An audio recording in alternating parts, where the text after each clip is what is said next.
आज की online class में आपका स्वागत है। इससे पहले हमने अध्याय 3 का भाग 1 पढ़ा था। आज हम अध्याय 3 का भाग 2 पढ़ेंगे। भाग 1 में हमने सफाई का अर्थ जाना था, सफाई किसे कहते हैं, सफाई की आवश्यकता, लाभ या महत्व की सफाई हम क्यों करें। उसके बाद हमने जाना था सफाई के प्रकार कि सफाई के कितने प्रकार होते हैं। आपको एक बार फिर से बता दें, सफाई के हमने 5 प्रकार जाना था।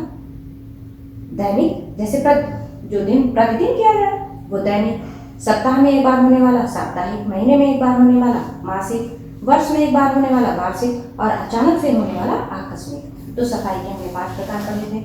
उसके बाद हमने सफाई, घर की सफाई में उपयोग किए जाने वाले साधन या उपकरण के बारे में जाना था। तो उसमें हमने 2 प्रकार जाना था, एक परंपरागत उपकरण और दूसरा आधुनिक उपकरण कह लें या फिर अपरंपरागत उपकरण कह लें। परंपरागत में तो वही झाड़ू, ब्रश, पोछा, लेकिन आधुनिक उपकरण में हमने 3 मुख्य उपकरणों के बारे में जाना था। Vacuum cleaner number 1, number 2 carpet sweeper और नंबर 3 बर्तन धोने की मशीन। आज हम लोग उससे आगे देखेंगे कि घर की सफाई जो अध्याय 3 है, उस जो पिछले वीडियो में पढ़ चुके थे उससे आगे हम कंटिन्यू करेंगे। तो आज देखेंगे विभिन्न घरेलू वस्तुओं की सफाई। घर में बहुत सारे वस्तु होते हैं, तो उनकी सफाई हम कैसे करें। तो आइए देखें, 2 प्रकार के होते हैं। घर में जो भी हमारे पास चीजें होती हैं वो 2 प्रकार की होती हैं, या तो कोमल धातु की बनी होगी या फिर कठोर धातु की बनी होगी। तो कोमल धातु से बने वस्तु जो है उनके बारे में आइए जानें। तो इसमें हो सकता है चांदी से बनी वस्तु। चांदी से बनी वस्तुओं की सफाई कैसे करेंगे, इसके लिए क्या करना होगा हमें। आपको पता होगा कि चांदी जैसे ही वायु के संपर्क में आती है काली पड़ जाती है और उसकी सुंदरता नष्ट हो जाती है। तो अब क्या करेंगे हम, कैसे करेंगे सफाई इसकी, क्योंकि चांदी कोमल धातु है, हम उसको बलपूर्वक तो साफ कर नहीं सकते, उसको हम बड़ी सावधानी से साफ करेंगे। तो इसके लिए क्या करना है, 1 लीटर पानी लेना है, उसमें 1 चम्मच नमक डालिए और 1 चम्मच सोडा डालिए, तीनों को उबाल दीजिए। 1 लीटर पानी में 1 चम्मच नमक और 1 चम्मच सोडा डालकर उबालिए और उबलने लगे तो उसमें चांदी की वस्तु डालकर उबाल दीजिए। और ऐसे में क्या होगा कि सारी गंदगी छट जाएगी और वो चांदी की वस्तु है उसको निकाल करके साफ कपड़े से पोंछ दीजिए, वो आपका बिल्कुल नया जैसा हो जाएगा। दूसरा है तांबे से बनी वस्तुओं की सफाई। तांबे की बनी वस्तु की सफाई कैसे करेंगे, इसके लिए सिरका, चूना और सोडा का मिश्रण तैयार करेंगे और इस मिश्रण से तांबे की वस्तु की सफाई करेंगे। अगला आता है कलई तथा क्रोमियम प्लेटेड वस्तुओं की सफाई। कलई या क्रोमियम प्लेटेड मतलब कलई किया हुआ या क्रोमियम लेपित बहुत सारी वस्तुएं होती हैं और ये बिल्कुल सावधानी से अगर इनकी सफाई ना किया जाए तो इस पर खरोच पड़ जाती हैं और इसकी सुंदरता नष्ट हो जाती है। तो इसके लिए क्या करना है, साबुन लगाकर हल्के हाथों रगड़ना है, नहीं तो क्या होगा कि रगड़ पड़ जाएगी, खरोच पड़ जाएगी और उस वस्तु की सुंदरता नष्ट हो जाएगी। तो इसलिए इसको बहुत सावधानी से साबुन लगा के साबुन पानी का घोल लेकर के हल्के हाथों से रगड़कर साफ करना चाहिए। अगला आता है स्टील के बर्तनों की सफाई। स्टील के बर्तन की सफाई कैसे करेंगे, तो स्टील के बर्तनों की सफाई जनरली साबुन पानी से किया जाता है। अगर बहुत गंदा है तो गंदगी निकालने के लिए आप इसको गर्म पानी और साबुन से भी धो सकते हैं। फिर अगला नंबर आता है एल्युमिनियम के बर्तनों की सफाई करेंगे या एल्युमिनियम के वस्तुओं की सफाई कैसे करेंगे। तो एल्युमिनियम के लिए हम सिंपली विम और पानी का यूज करते हैं, लेकिन बहुत अधिक गंदा है बर्तन तो हम उसमें पानी में सिरका या नींबू का रस डाल करके साफ करते हैं। इस तरह से हम घर में उपयोग होने वाली कोमल धातु से बनी वस्तुओं की सफाई करते हैं। अब अगला हम देखेंगे अब हम कठोर धातु से बनी हुई वस्तुओं की सफाई के विषय में जानेंगे। तो कठोर धातु में सबसे पहले लौह धातु से बनी हुई वस्तुओं की सफाई कैसे करें इसके बारे में जानेंगे। तो लौह धातु क्योंकि कठोर धातु है, इस पर खरोच जल्दी नहीं पड़ता, तो इसको राख या कच्ची ईंट से साफ कर सकते हैं। और कठोर लोहे की एक और विशेषता होती है कि इसमें जंग बहुत जल्दी लग जाता है, और जंग लगने से लौह धातु से बनी वस्तु बहुत जल्दी खराब हो जाती है, कमजोर पड़ जाती है। तो उससे बचाने के लिए क्या करेंगे, चिकनाई लगा के रखेंगे। चिकनाई जैसे तेल या ग्रीस, इस तरह की चीजें उस पर लगा के रखेंगे तो उस पर जंग नहीं लगेगा। जंग नहीं लगेगा तो वस्तु अधिक दिन तक चलेगी, टिकाऊ होगी। अगला है पीतल से बनी वस्तुएं। पीतल से बनी वस्तुओं की सफाई कैसे करेंगे? तो पीतल आपको पता है कि काला या हरा पड़ जाता है, वायु के संपर्क में आकर काला या फिर हरा पड़ जाता है। तो इसको साफ करने के लिए खट्टे चीजों का यूज किया जाता है, जैसे नींबू या खटाई या सिरका। पीतल की वस्तु को साफ करने के लिए नींबू, खटाई या सिरके का यूज किया जा सकता है। फिर अगला है लकड़ी से बनी वस्तुओं की सफाई। बहुत घर में ऐसी बहुत सारी वस्तुएं होती हैं जो लकड़ी से बनी हुई होती हैं। लकड़ी से बनी वस्तुएं भी कई प्रकार की होती हैं, जैसे कुछ सफेद लकड़ी की बनी हो सकती हैं, कुछ वार्निश की हुई हो सकती हैं, कुछ पॉलिश की हुई हो सकती हैं, कुछ पेंट की हुई हो सकती हैं। तो वार्निश की हुई जो वस्तुएं हैं लकड़ी की बनी हुई और वार्निश की हुई हैं, तो उनको कैसे साफ करेंगे? 1 लीटर पानी में 1 चम्मच पैराफिन घोल लेंगे और उसको कपड़े से पोंछकर साफ कर देंगे। फिर पॉलिश की हुई वस्तुओं की सफाई कैसे करेंगे? जो वस्तुएं लकड़ी की हैं और पॉलिश की हुई हैं, उसके लिए आधा लीटर पानी में सिरका डाल के और गीले उसको कपड़े को गीला करके उससे पोंछ देंगे। अगला है पेंट की बनी हुई वस्तु। पेंट की हुई वस्तु, लकड़ी की वस्तु में अक्सर उस पर पेंट किया हुआ होता है, तो पेंट की हुई वस्तुओं की सफाई कैसे करेंगे? नींबू द्वारा, नींबू के रस से पोंछेंगे। अगला है शीशे से बनी वस्तुएं।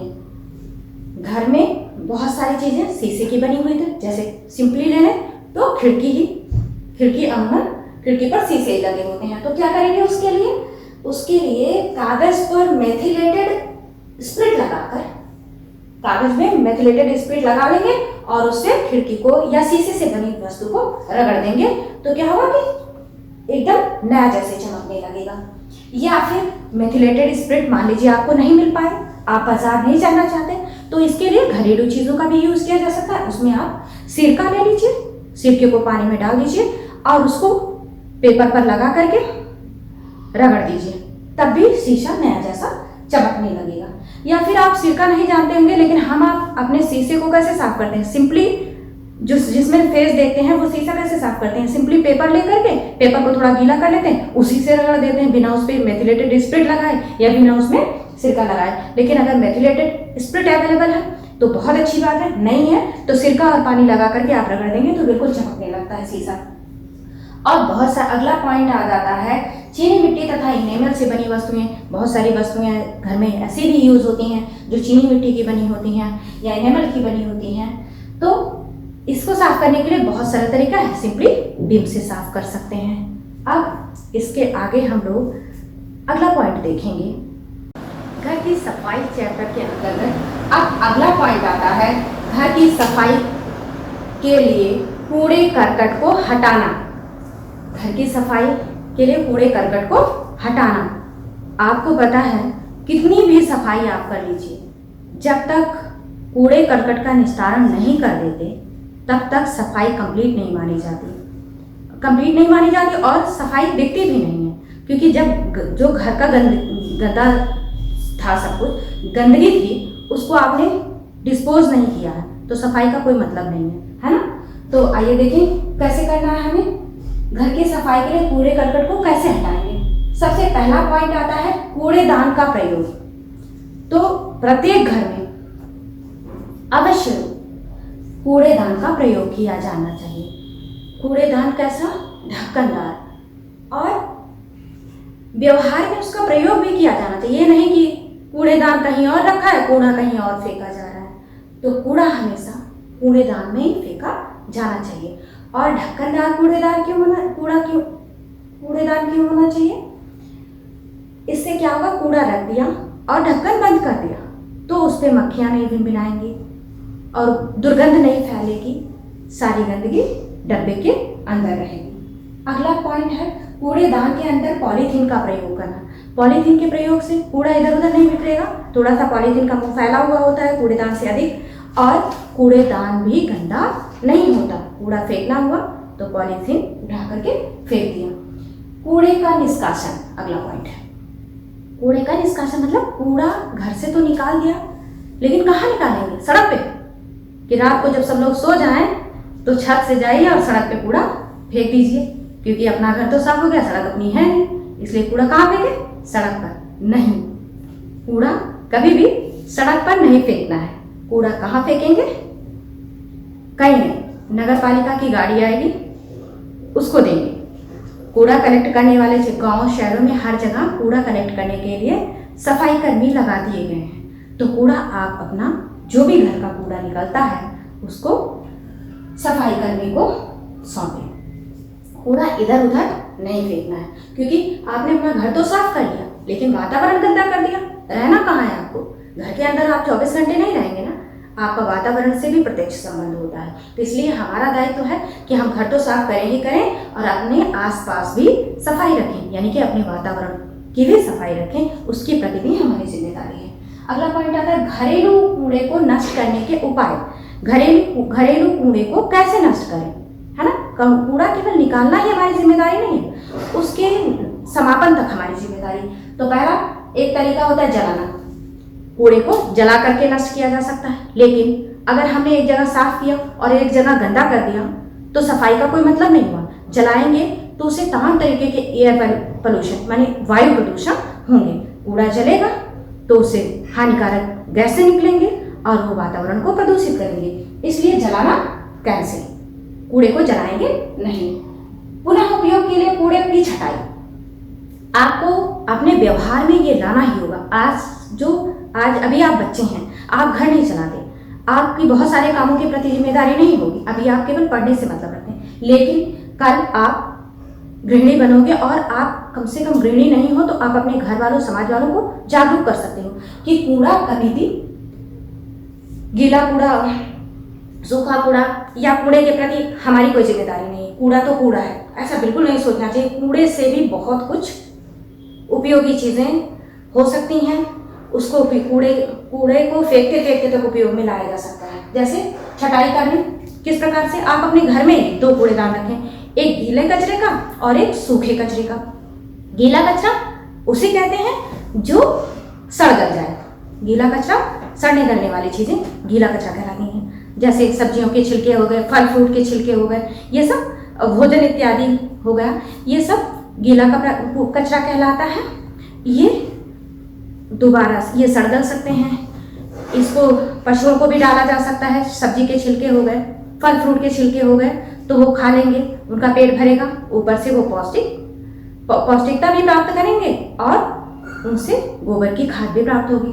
और एक दूसरा है सूखा कचरा। सूखे कचरे में बहुत सारी चीज़ें ऐसी होती हैं जो रिसाइकिल की जा सकती हैं, है ना? जैसे प्लास्टिक है, शीशे की कोई चीज़ है, तो वो सब हम बेच सकते हैं, दोबारा उनसे चीज़ें बन करके हमारे पास फिर से यूज़ के लिए आ जाएंगी। तो कूड़े की छटाई अपने व्यवहार में आप लाइए कि हमारी आदत हो कि गीला कचरा और सूखा कचरा अलग अलग रखेंगे, और ये बात हम अपने घरों पर भी बताएंगे और समाज में भी जिनसे हम मिलेंगे, अगर ऐसा नहीं करता कोई तो हम उसको जागरूक करने का काम करेंगे। ये आप अपने मन में सोचेंगे। फिर एक गड्ढे को कूड़े से पाटना, ये भी एक विकल्प हो सकता है कि गड्ढे को कूड़े से पाटा जा सकता है। गाँव में अमूमन यही विधि, कूड़े का निस्तारण करने के लिए इसी विधि का उपयोग किया जाता है, गड्ढे को भरा जाता है, पर वो भी मेरे ख्याल से बहुत अच्छा नहीं है। मेरे ख्याल से क्या, पर्यावरण प्रकृति की दृष्टि से सबसे अच्छा है पुनः उपयोग के लिए कूड़े की छटाई करके कूड़े का निस्तारण किया जाए। फिर अगला पॉइंट आता है घरेलू मल मूत्र का विसर्जन। मल मूत्र का त्याग करना एक नैसर्गिक क्रिया है, ठीक है? तो इस पर भी बात करेंगे।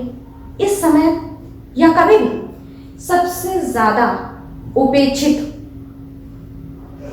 प्रसंग रहा है, लेकिन वर्तमान परिदृश्य में सबसे ज्यादा चर्चा का विषय बन गया है। भारत सरकार की महत्वाकांक्षी योजना स्वच्छ भारत मिशन के बारे में आप लोगों ने सुना होगा, जिस पर भारत सरकार ने सबसे ज़्यादा फोकस किया है सुलभ शौचालय बनवाने के लिए, क्योंकि आपको पता है कि पर्यावरण जो है हमारा उससे हमने कहा कि प्रत्यक्ष संबंध है। यदि हम अपने पर्यावरण को गंदा करेंगे तो हम स्वस्थ नहीं रह सकते।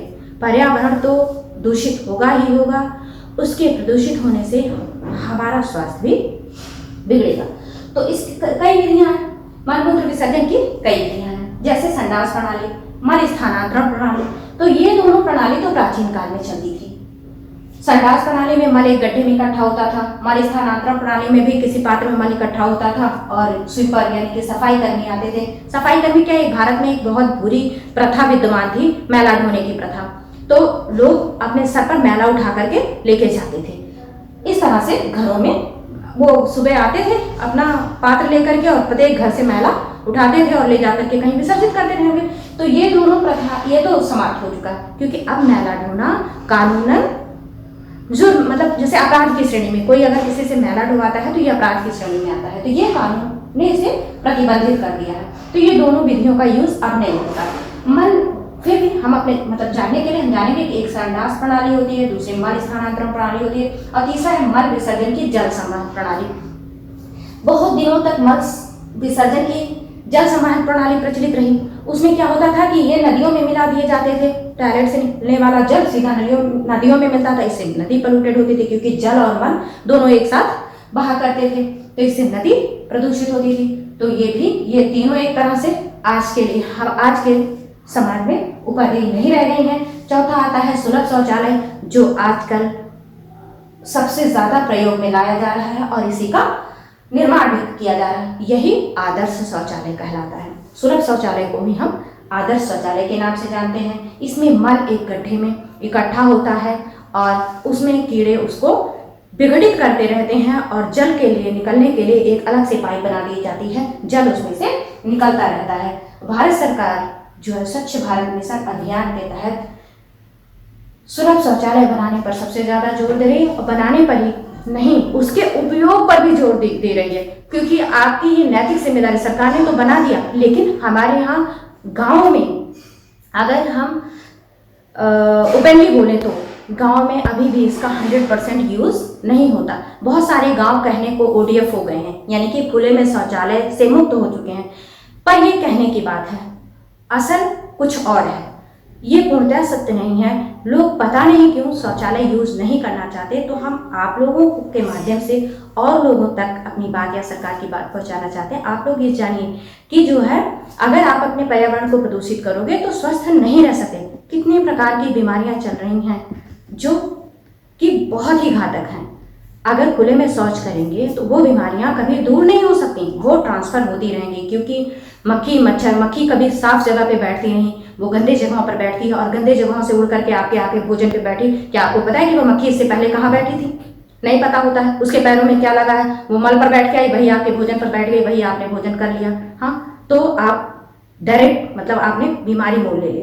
तो हमारा ये कहना है कि जो गाँव में जो मैंने भी देखा है, ऐसा नहीं है कि मैं सुनी सुनाई बात कह रही हूँ, मैंने भी देखा है सरकार ने सुलभ शौचालय खूब बनवाए, पर उन शौचालय घरेलू मलमूत्र विसर्जन की विधियों के बाद अब अगला पॉइंट आता है घरेलू गंदे पानी का निष्कासन।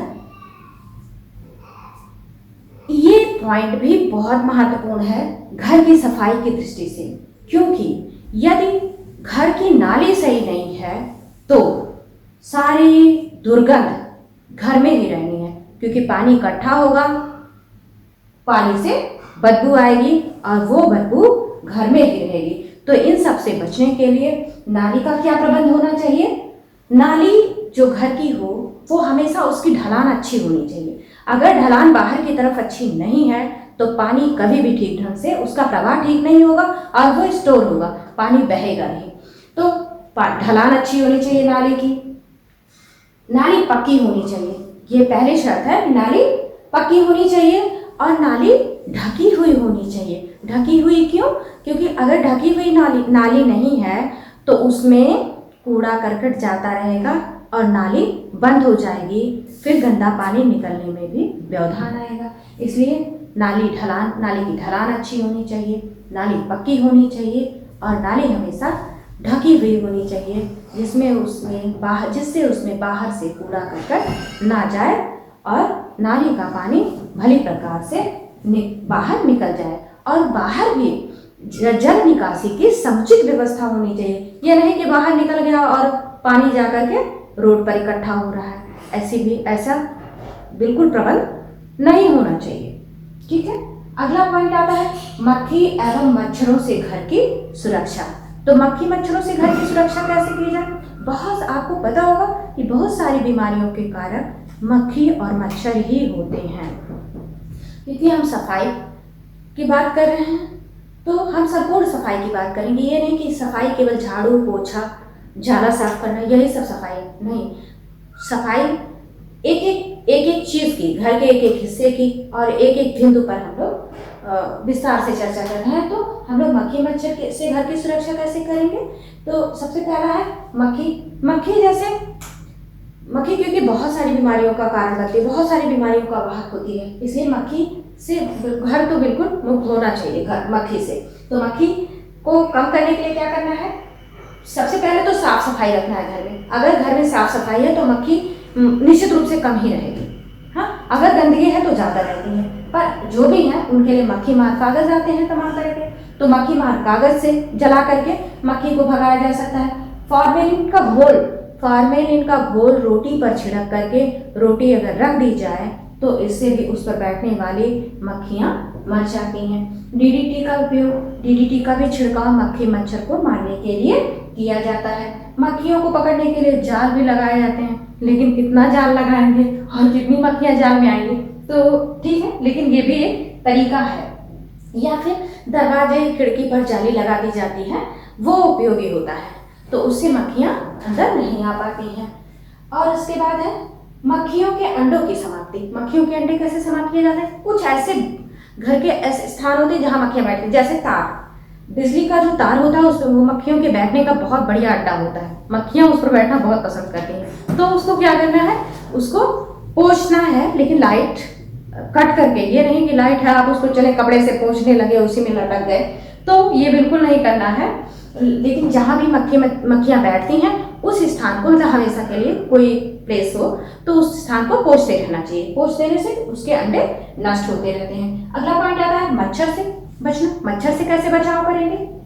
तो मच्छर से बचने का सबसे सहज उपाय मच्छरदानी लगाना, सबसे सहज और इको फ्रेंडली, और आपका स्वास्थ्य भी सही रहेगा उससे।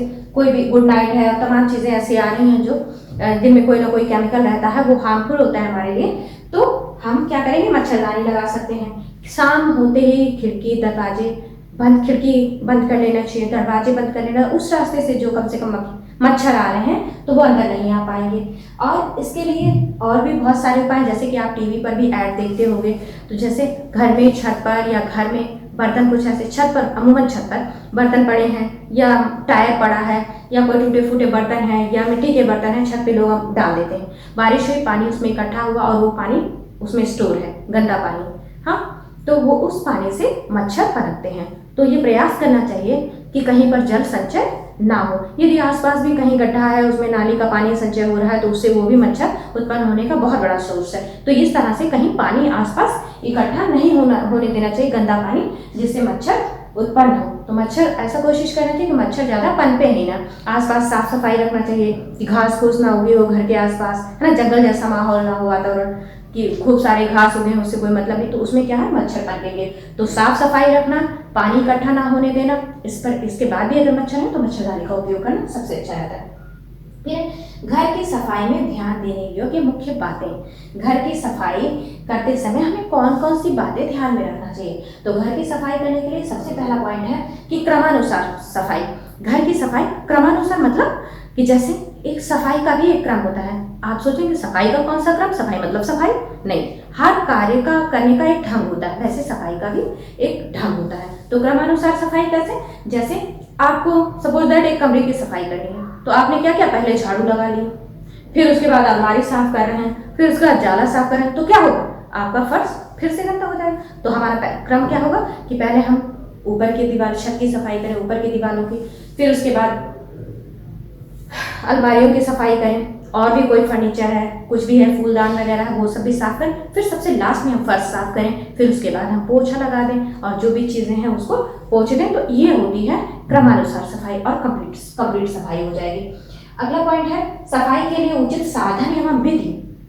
सफाई के लिए ये नहीं है संसाधनों का युग है, संसाधनों के अभाव में हम कुछ नहीं कर पाएंगे, क्योंकि अब हम प्राचीन दौर में नहीं है, वैज्ञानिक युग है और ये संसाधनों के लिए ही जाना जाता है। तो साधन होने चाहिए और साधनों के उपयोग करने का तरीका आना चाहिए। सपोज दैट आपके पास वैक्यूम क्लीनर है या फिर आपके पास कारपेट स्वीपर है, पर आप उसका यूज़ करना ही नहीं जानते, तो आपके पास रहकर क्या सामान का कोई उपयोग है आपके लिए? उस सामान के रहने से कोई लाभ नहीं। इसलिए आपके पास साधन होने चाहिए उचित और उसका प्रयोग करना भी आपको आना चाहिए।